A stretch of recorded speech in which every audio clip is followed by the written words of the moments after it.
Hello and welcome everyone. Indian Ancient Wisdom onshore and offshore. Today I am coming with Shirani Parera. She is from Sri Lanka, living in Melbourne, but in regional area. She has a background in teaching, education, and then she loved to study Ayurveda. Let's jump in. Shirani, hello, how are you? I'm very well. Thank you. Thank you for this opportunity.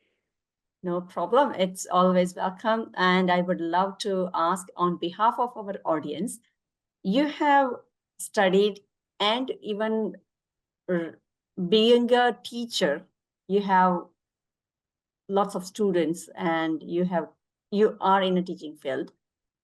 So what makes you to study Ayurveda? Ayurveda has been in my blood, I think, for a very long time because my grandfathers and great-grandfather was an Ayurvedic doctors in their own villages.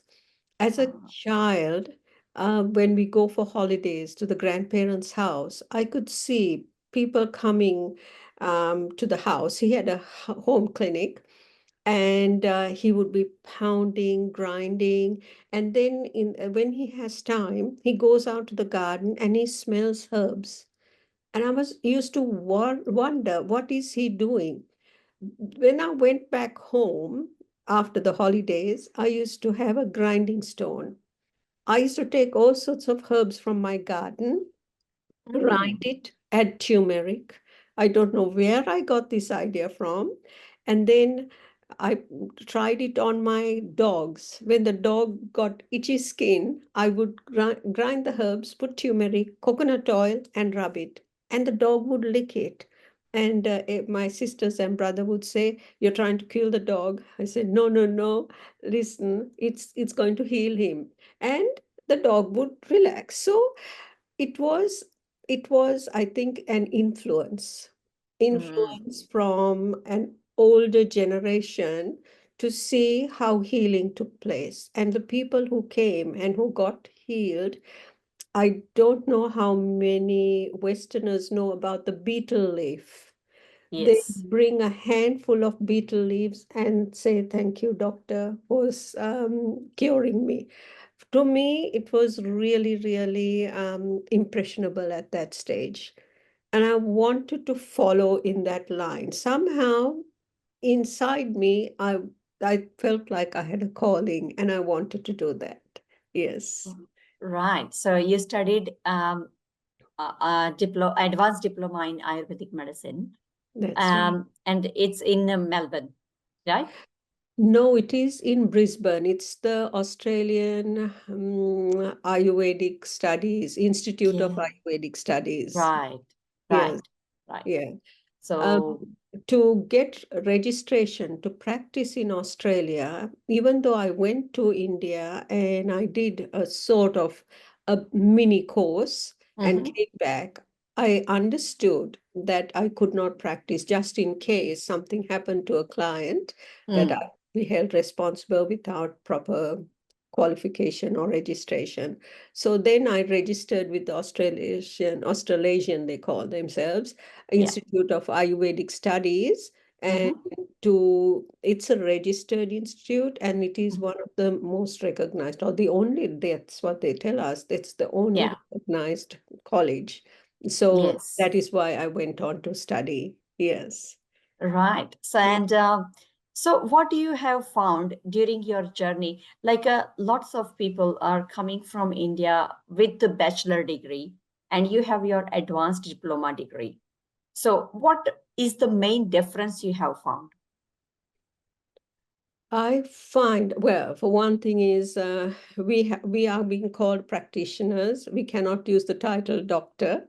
Okay. Yes, apparently I've been told that only if you train in India you can Mhm. have the title of a doctor, but that doesn't worry me. But I find that maybe there are different schools of Ayurveda that Mm, has got different interpretations, I would say. And mm, therefore, sometimes we tend to clash.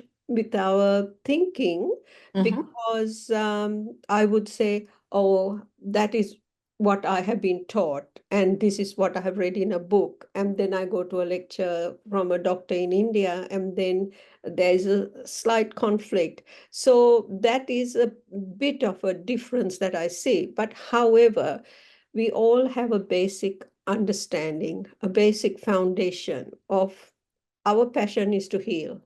Whether this is this or this is that, it doesn't really worry me at this stage, because I know whatever I do, my intention is to heal, to heal. Correct. Yes. Yes, Yeah. yes. Yeah. So now you are in a regional area of Melbourne, That's right. like 100 kilometers away from the Melbourne, as you just said. Yeah. So what do you found? Like, do you get enough client, or like how your practice is going on? Okay, that's a very interesting question, because this is a tourist area as well as a retirees haven, as well as people are very, very health conscious or conscious about their well-being. So they have all tried.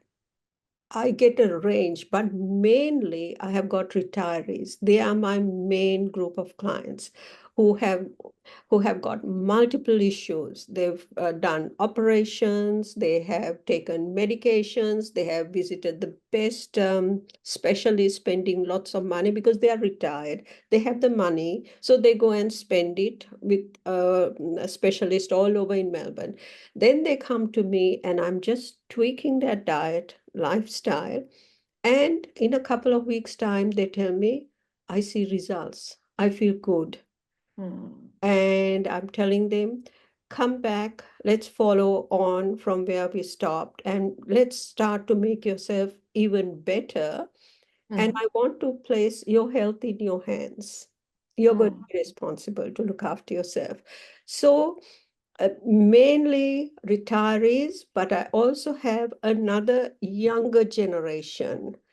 Say the retirees are their parents or grandparents.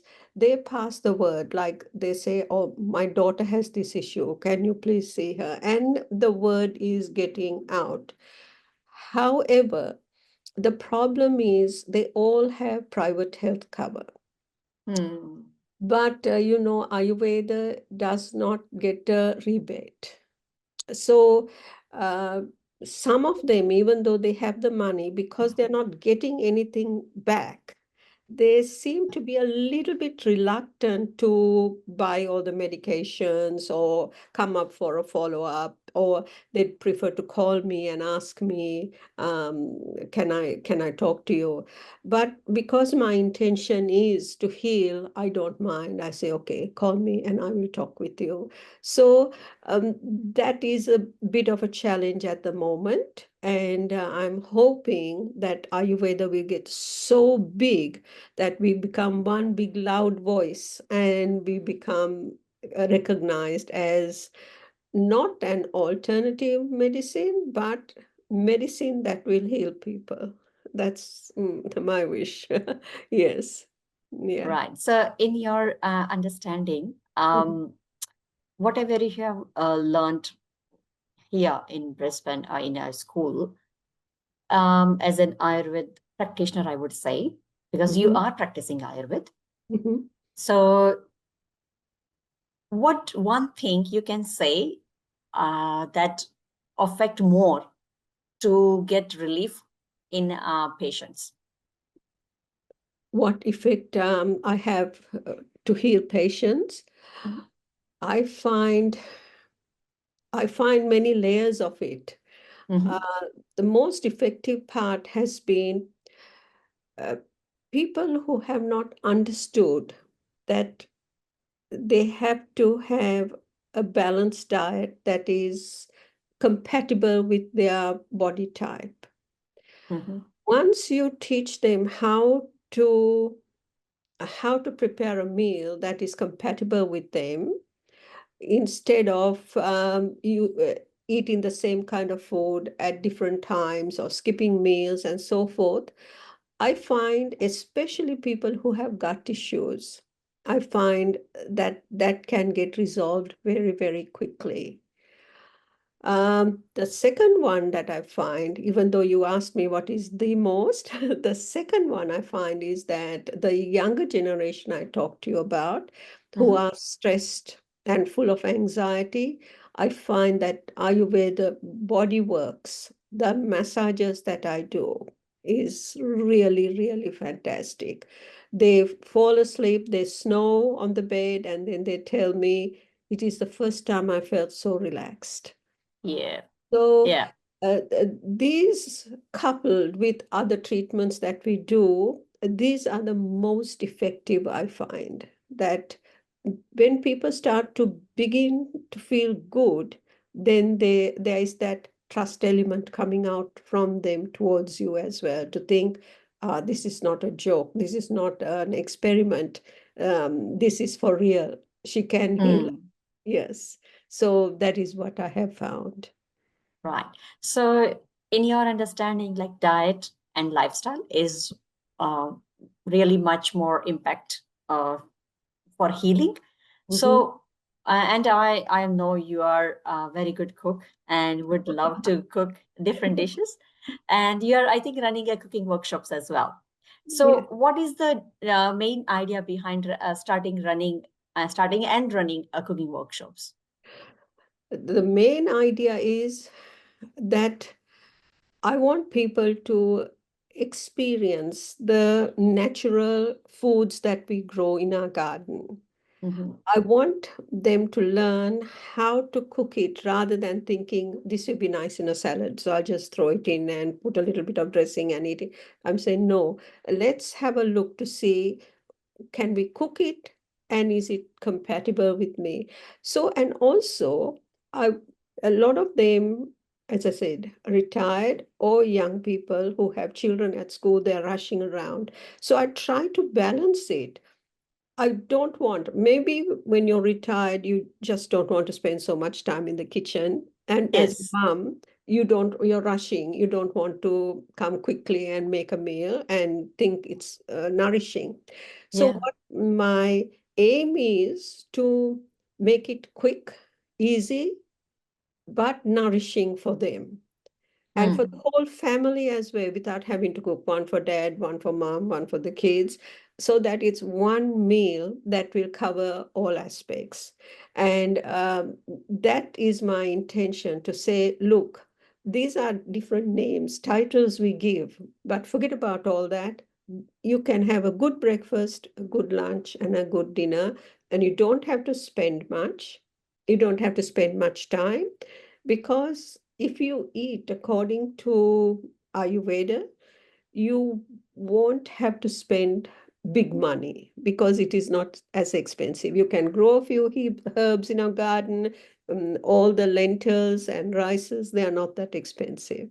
So I try to match up all the positives in my classes and tell them, look, and then we serve, we eat, and they say, oh, we feel so satisfied. I said, that's because you've been nourished.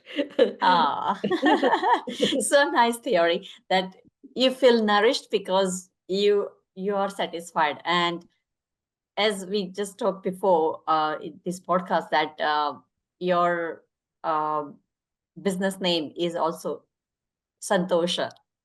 That Yes, is also like a more satisfaction kind of.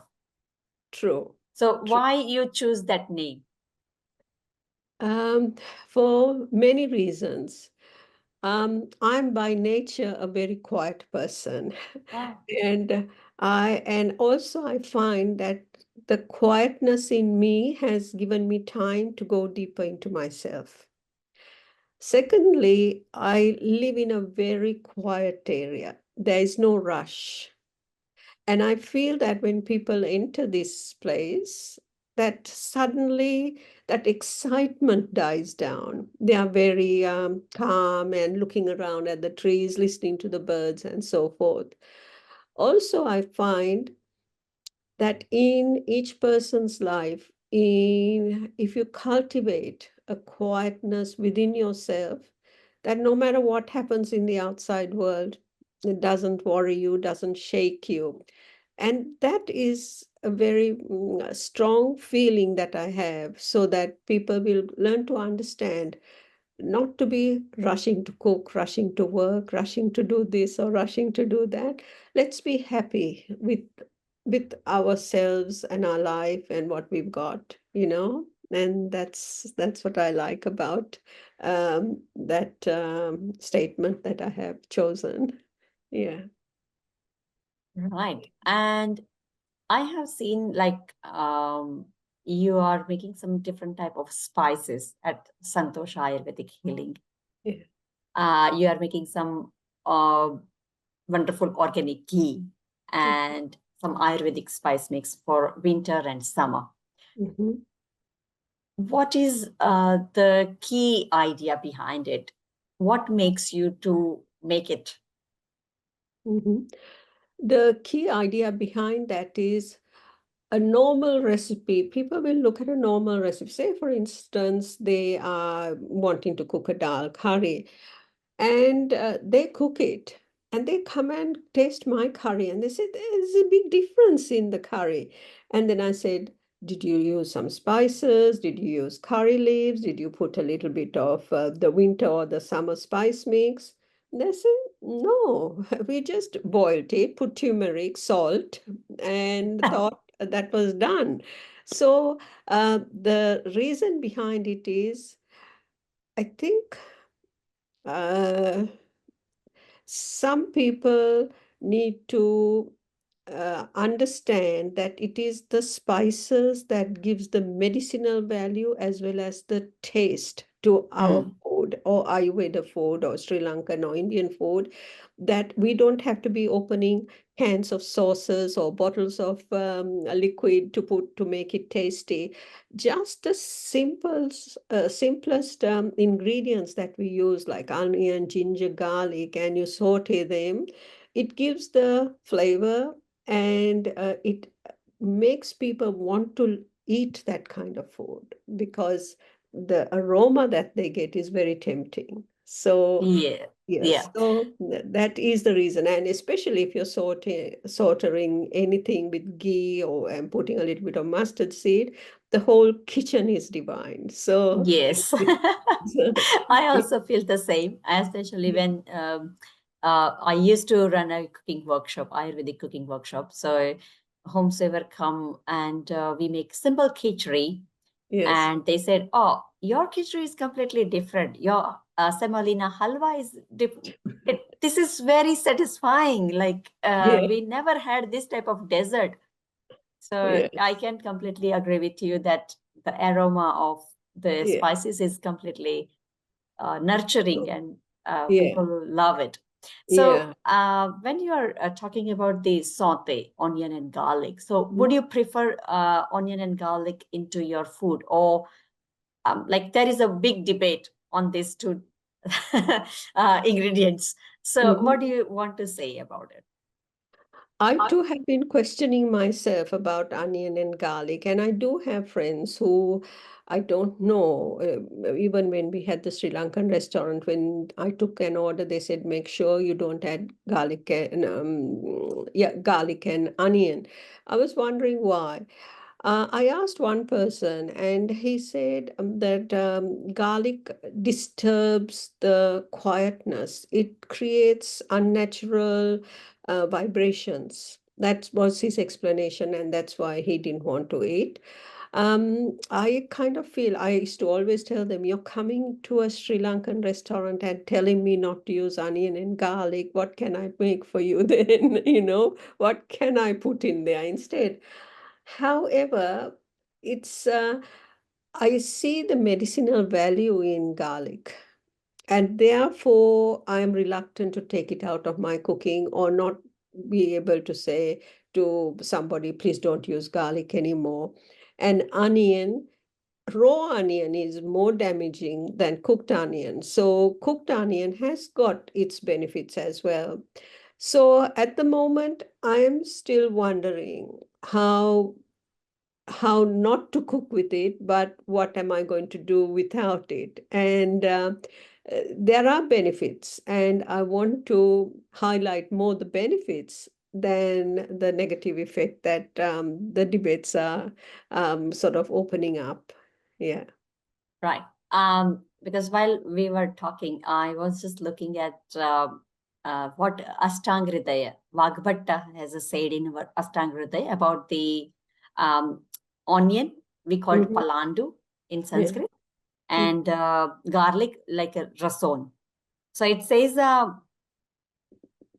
about the palandu, means onion, is palandu tad guna nyunaha shleshmalo na ati pittalaha. Means palandu is inferior to lasun, means garlic, in its property. So garlic has a superior quality. Then after that, it's coming to the onion. It increases kapha. So the tamas gun is there. In another way, we can say, like if you in your body the kapha is increasing, your mind is going into the state of tamas, or we can say like a sleeping mode. Mm-hmm. So that one thing, and it doesn't increase the pitta excessively. So that I think the cooling of mind, onion is fine, as you just said, like a raw onion or maybe the saute onion is Mm-hmm. fine, but it is increasing the kapha element. And the another way we can say is like either if the tamas gun is increased in your system, definitely you are going into bed very quickly. So if you are doing a sadhana, then it may be disturb you. The same way lasuna. Lasuna is a lasuno brusha tikshno ushna katupak. So if there is something tikshna, and ushna means it's like a spicy, we all know, right? And ushna means hot in potency. So our mind is little bit jumpy, want to do something here and there, and it's rush in everything. Anyway, stress is in our lifestyle. There is no less stress nowadays. So I think that is the thing people would like to avoid. But at the same time, for lasun, for garlic, it says radya, means it's good for your heart. Kesha means for hair, and guru means is heavy to digest. At the same time, it's the vrishya, means aphrodisiac. So that is why I think if it's aphrodisiac, it has a quality of the aphrodisiac. And if you are in a journey or on a path of spiritual well-being or kind of, maybe it's a disturbing. At the same time, like it is a snigdha, rochya, deepana. So ruchan means it gives you a taste. It creates some kind of maybe it's a flavor or maybe the taste. It help you to eat a lot, because you're not going to satisfy by eating. So can tempt to eat a lot. And it is a deepen. So it's a wonderful remedy if a person is having indigestion, I would say, or like need to dip the agni, ignite the agni or fire in your body. Excellent. But in a little form, or we can say just like we can give a tadka kind of things, a little bit of that makes a huge difference when we are.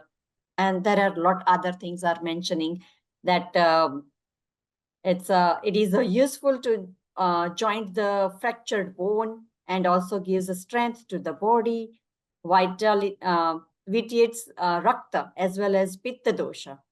It is indicated in the management of kilas, all kind of skin diseases, kushta, gulma, like lots of bulky, like a your stomach is feeling like a full, like a drum.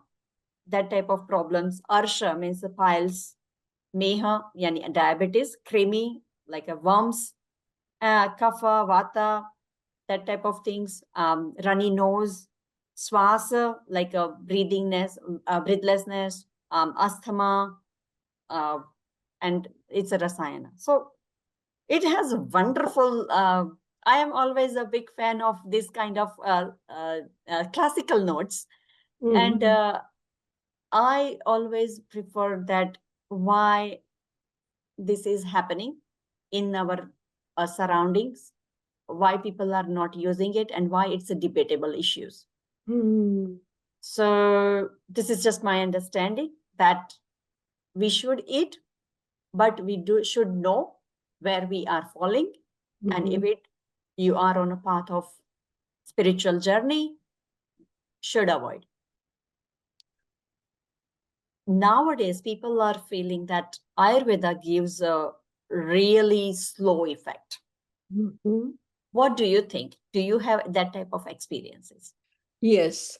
When a person makes an appointment and comes to me and tells me, um, say a 70-year-old comes to me and says, for the last 50 years, I have had high blood pressure. And I'm saying to this person then, what makes you think that I can heal your high blood pressure? And how long do you think it's going to take me? You're telling me from about in your 20s till you're 70, you had high blood pressure and you tried everything else. Nothing seems to be working. But I know the underlying cause too when I look at the person, why it's not working. So then I asked them, do you think I have a magic wand and tomorrow you will get out of the bed and say, oh, check my pressure. Oh, it's my pressure has gone down. I said, no, I don't have a magic wand. Ayurveda, we will try and peel off each layer as we go. And you will find that whatever I'm asking you to do will take time. I say, look, for you even to think of um, not eating bread, butter, eggs, and bacon in the morning will be a big thing for you to take it out of your diet. So let's start baby steps. And I say it will take you at least 3 weeks for you to be able to get it into your mindset that that is part of the problem as well. So, Mhm. yes, I would agree that a lot of people tend to think it is a slow process. But if you can win them over and say, come back to me in 3.5, 4 weeks' time, tell me what you're doing, tell me what you're feeling, then it's amazing. I have had clients who have had various illnesses, and it took a period of maybe 12 months to bring the pressure down, for this lady to lose that amount of weight. She had skin rashes. It took a good 12 months, but I give this lady full credit. She was there every 3 weeks reporting to me and telling me, this is how I'm feeling, this is how I'm going, this is what I'm taking. And every time she would take down notes, it was like a Bible for the 12 months. After that, she comes to yoga with me. I would look at her and think, wow, this woman is looking wonderful. And she's feeling confident, she's looking good. And then a couple of weeks ago, she said to me, I need to do a follow up. I just want to check that I'm still on the right path. I said, by all means, yes, you tell me when you want to come. So, people like that, when they understand how much time and effort it has taken to get to that stage, they appreciate it, they value their health a lot more because they have to work. I said, we are partners, we work together. I tell you what to do, you report back to me after you do what I have asked you to do. So, yes, I would agree, it takes time. Even on my own self, to give a classic example, if I have the time and if you don't mind. Yes, yes, yes, absolutely. About 3 months ago, I wanted to help my son. We had grass very high, up to hip height in his property. He and I said, we'll whippersnip it. It'll be easier. So I went and helped a couple of weekends, and then I felt terrible, terrible pain around my hips. And I thought, oh no, I have done some damage to myself. However, I kept rubbing oil. I did stretching exercises and everything possible to get better. However, I did the Mama workshop with Dr. Prasad. He taught me some Mama pressings. Even at the workshop, when he did it, when I got out of the bed, it was gone. The pain that I had for 3 months was gone in a couple of minutes. Since then, if I feel like the back is getting stiff, I do the Mama points, and I'm thinking, oh my goodness, what a healing mechanism that we have. And it doesn't cost you anything, just your little bit of time. And this is what I want to open up to people and say Ayurveda is not about a bitter tablet or a bitter kashayam that we give you. We have a lot of tools to help you to get Yes, better. Yeah. true, true. So Yeah. in a nutshell, we can say Ayurveda doesn't give you quick fix, but it finding a root cause and then it works on it. Though it is all depend on patients that how they are taking our advice, Mhm. how they are following it, and how long they were suffering from. That is the real catch, that if the person is suffering for such a long time, like how you give example, like a 50 years, it doesn't fix you in one day for sure. And as you just give your example, like 3 months, though you have done all those things, whatever it has to be done, but what's gone wrong, you don't have any idea. The cause, real cause, root cause, we don't have any idea. So that the therapy doesn't work. So I do agree with my guru's word, find the root cause. Mhm. Before applying or before giving any remedy, any suggestions, find the root cause. If you know the root cause, you will succeed in your practice. Mhm. So Very marma much is the so. one of them. I definitely agree with you. Like a marma points are also mentioned in a different modalities. Like if you go into Korea, they call it sujok. Maybe Mhm. Chinese, they are saying a meridian. Mm. So those some naturopaths are feeling acupressure, and Chinese are doing acupuncture.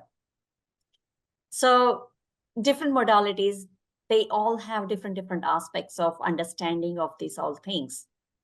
So, but as a practitioner, we should understand that if the root cause is this way, we can work with this therapy. Mm. Mm. Definitely, definitely. Yes. Yes, I totally agree with what you're saying. Yes. So this is our podcast. Anything else would you like to say to our listeners, viewers? Well, I want our listeners to believe in Ayurveda. Belief is really, really important. Was it Sadhguru who was talking once, who said, um, if you believe that if I take this stone and keep it close to my heart, that it is going to make me feel better, the belief alone will heal you. So trust in the practitioners whom you visit. They are only interested in your health and well-being. We are not here to make a quick buck because we both have to come back and meet each other at any one point. So our intention is to give the the control of your health to you in the best possible manner that you can manage. So believe in Ayurveda, go and see practitioners close to your homes, close to where you live, because you couldn't get a better modality than Ayurveda at the moment. Thank you. Thank you very much. And for listeners, whomsoever is willing to see her, Santhosa Ayurveda Healing Center. She is running near to Woolamai, which is 100 kilometers away from the Melbourne, eastern suburb. But I think the Phillip Island is near area where people are willing to go and visit the place. So when you are going, and next time when you visit the Phillip Island, go and see her too. Visit her place. It's amazing place, and you would love to sit there and meditate. And you can meet her and get some kind of therapy from her. She is wonderful.